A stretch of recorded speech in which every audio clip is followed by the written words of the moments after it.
Alright, gents, we are on our last video scene before we launch from Dusk Till Dawn. This scene is for Nick's character, Gabriella. Now, this is a different kind of scene because Gabriella was not in A Night to Remember, but rest assured, this will explain everything. So, Gabriella, you are in your apartment on your homeworld of Earth. You're lying down asleep and you're dreaming, but your dream feels like more than just a dream. It feels like a memory. Your vision is blurry, but then becomes clearer. You find yourself in your childhood home. Your parents seem in a hurry, scrambling to get things together. Come on, Gabriella. It's time.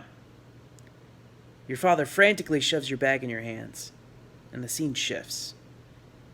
You now find yourself running, your father in front of you, holding your hand, and your mother behind you. You look up and all you see is swirling blackness. The scene shifts again, and you're about 100 yards in front of you. There's a portal. All the people from your town are rushing through it, trying to escape the flooding darkness. About 25 yards away, the portal's glowing brightly. Your parents are now slightly in front of you, and the shadows are closing in behind you. Running desperately and carelessly. Your mother makes it to the portal just as you trip, falling and twisting your ankle. Your father pushes your mom through the portal and turns back for you. He picks you up and starts running again with the torrent of shadows closing upon you. 10 yards out. 7, 5, and 3. You know you're not going to make it. Your dad looks at you solemnly. Gabby, I love you. And with that, he throws you into the portal as the shadows envelope him. You toss in your sleep, remembering the pain of losing your father. More importantly, you remember the fury behind it, the fury that drove you to revenge. You swore upon your father's life to avenge him.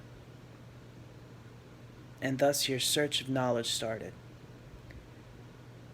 You learned about the smoke's origins and identity, Mizram the Devourer.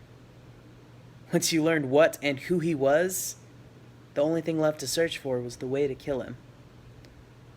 You thought it'd be easy, but months of searching left you empty-handed. You felt completely hopeless, almost wanting to give up. Until you found it. The plans for a cannon powered by 5 powerful sources that fired pure magical energy. Overjoyed, you realized that you couldn't do this alone. You needed help. Powerful help. The scene changes again. Here we are, Octaria. I let the lady in charge know you were coming. She should be here any... Thank you, Raj. I'll take it from here. The man, Raj Silman, whom you befriended, nods at you and takes off in his ship. My name is Celestia the Seer, one of the 5 Archmages.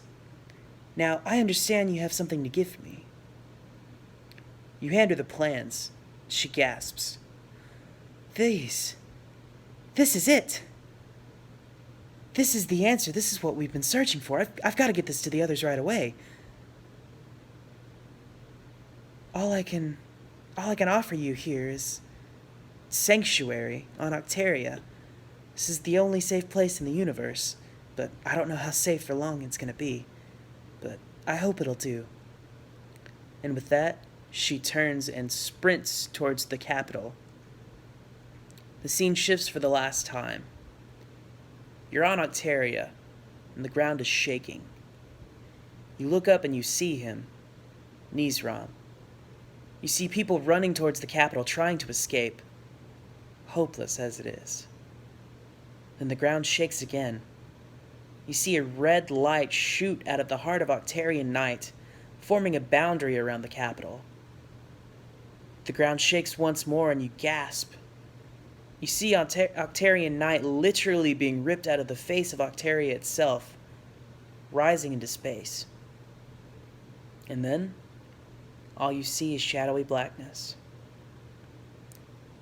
You wake with the start, reassuring yourself it was just a nightmare. It's been a year and a half since knees are almost beaten, and you woke up once more. You step onto your balcony and look at the stars, feeling a sense of loneliness. Even though things seem to go back to normal, you never found either one of your parents. You spent every second up to this point searching for them, and still nothing. You stare out into the distance and sigh.